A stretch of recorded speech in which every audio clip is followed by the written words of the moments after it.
Num canto esquecido do interior do Piauí, existe uma casa que ninguém ousa se aproximar depois que o sol se esconde.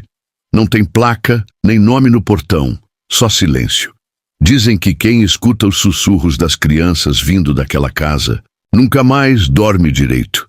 Essa é a história de um homem que jurava não ter medo de nada, até escutar vozes vindas do lugar onde só mora o silêncio.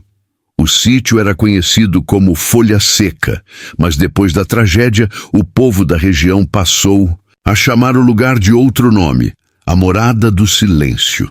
Ali morava seu Raimundo, um homem já dobrado pela idade e pela dor. Antigamente era visto na feira com a mulher e os 3 filhos, sempre sério, de chapéu baixo e fala mansa. Mas tudo mudou numa noite de junho. Acompanhe essa história até o final e inscreva-se para mais histórias a seguir e deixe seu like. Foi num incêndio repentino que a casa virou cinzas, e com ela, sua família. Só ele escapou. Dizem que estava na roça, cuidando de um bezerro doente. Quando voltou, viu só labareda e fumaça. Desde então, seu Raimundo nunca mais saiu dali. Reconstruiu a casa com as próprias mãos. Recusou o convite de parente, recusou ajuda, ficou quieto, plantando e colhendo, como se nada mais importasse. Mas o povo não entendia como ele suportava viver naquele lugar onde a morte parecia ainda morar. Com os anos, vizinhos começaram a notar coisas estranhas. Um lavrador que passava perto da cerca ouviu risadinhas de criança vindas da janela e jurou que viu 2 olhinhos brilhando no escuro. Outra vez, uma mulher viu marcas pequenas no barro fresco diante do alpendre. Ninguém acreditava nela. Diziam que era o peso da perda mexendo com a cabeça do velho e com a de quem mexia demais no passado dos outros. Seu Raimundo nunca falava sobre o que houve. Quem perguntava, ele apenas olhava devagar, fundo, e dizia: tem silêncio que é melhor deixar quieto.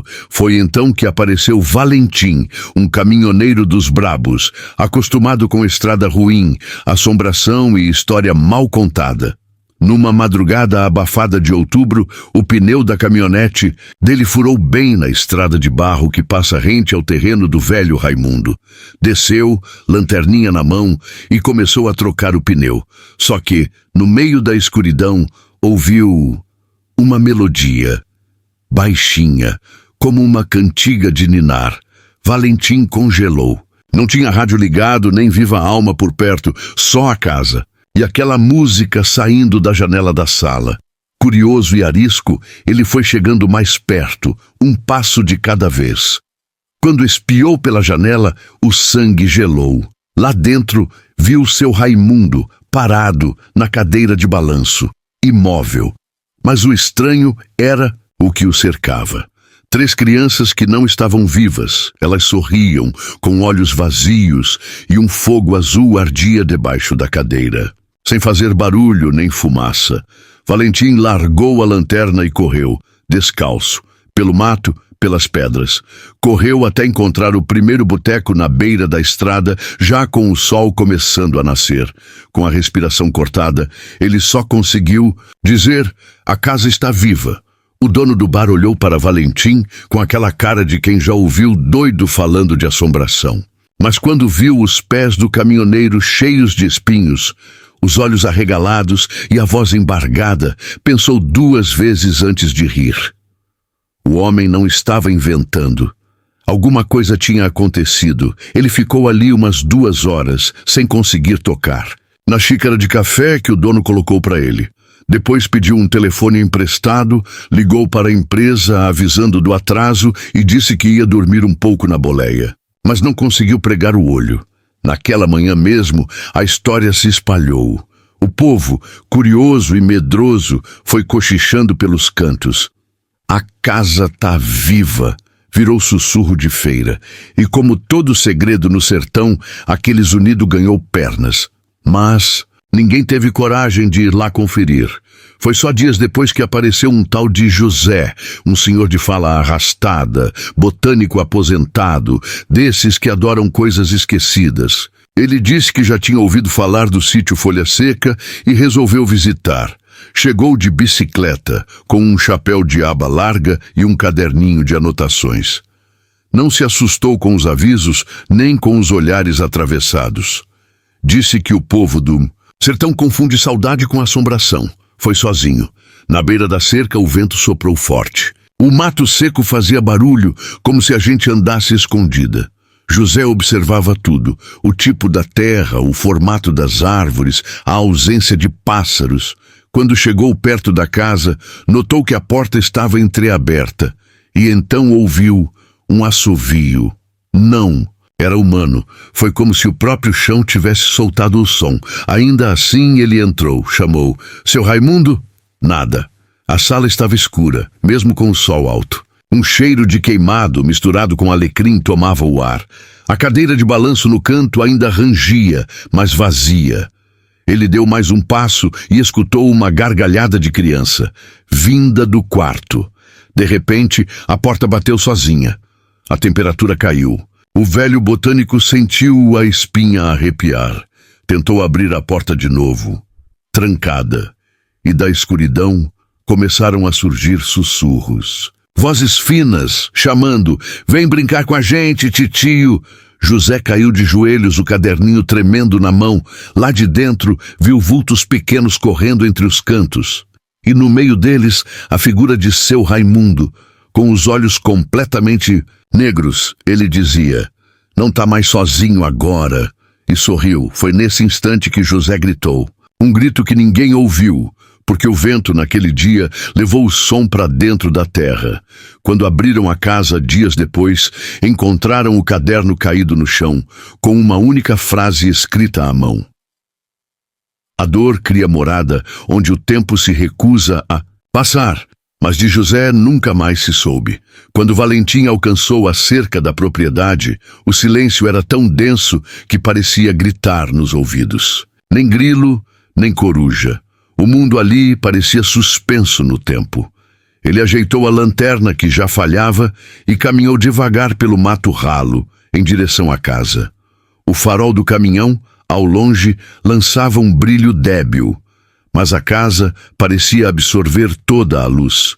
Foi então que ele viu, na janela da sala, uma luz fraca, trêmula, como de uma vela. E ali, por um segundo, apenas um segundo, o caminhoneiro jura ter visto um vulto pequeno. Parecia uma criança. Mas o que mais o gelou por dentro foi o rosto que apareceu logo. Atrás, um homem velho, esquelético, de olhos fundos e sem expressão. O caminhoneiro recuou instintivamente. Mas algo o puxava.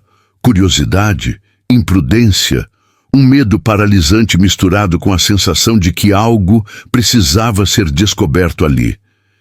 Ele se aproximou da janela com cautela, e o que viu o marcaria para sempre. Dentro da casa, o cenário era de um lar que o tempo esqueceu. Móveis antigos cobertos de poeira, uma lareira apagada e bem no centro da sala um grupo de crianças em círculo.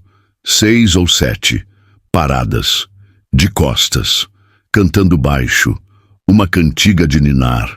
Mas era errada. A melodia era familiar, mas o tom era fúnebre, como se cada nota puxasse uma lembrança morta. No meio delas, o velho, sentado numa cadeira de balanço, olhando para o vazio. A pele dele era acinzentada e os olhos estavam abertos demais, como se ele visse algo além. E então ele falou, mas a boca dele não mexeu. Valentim ouviu a voz dentro da cabeça, baixa, sussurrada, como se fosse uma lembrança.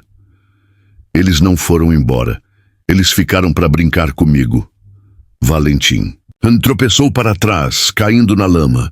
A lanterna caiu da mão, apagando de vez. E naquele segundo de escuridão, as vozes das crianças pararam. Silêncio total. O tipo de silêncio que só existe quando o mundo segura o fôlego. A porta da frente da casa rangeu. Ele levantou num pulo e correu. Corria como se a própria morte viesse atrás. Não olhou para trás, não quis saber o que vinha da casa. Sentia os galhos cortando sua pele, sentia o coração martelando no peito, mas não parou até alcançar a estrada. Ao chegar ao caminhão, tentou abrir a porta, mas as mãos tremiam. Quando finalmente conseguiu entrar, girou a chave e nada. O motor não respondia, nem um clique, tudo apagado. Foi quando viu pelo retrovisor que alguém, ou alguma coisa, estava parado ao lado da estrada entre as sombras, baixo, imóvel. Parecia uma criança, mas não se mexia, só olhava. Com um grito, Valentim saiu do caminhão e correu estrada abaixo, sem chinelo, sem lanterna, só com a certeza de que jamais pisaria naquela estrada novamente. Chegou na cidade ao amanhecer, descalço, coberto de arranhões e com o olhar perdido. Os moradores o reconheceram e o levaram direto para o hospital. Demorou dias até ele voltar a falar, e quando falou, contou tudo, mas ninguém quis ouvir o resto. Se essa história tocou você de alguma forma, então se inscreva no canal, ative o sininho e compartilhe com alguém que também precisa ouvir isso. E deixe seu like. Até a próxima.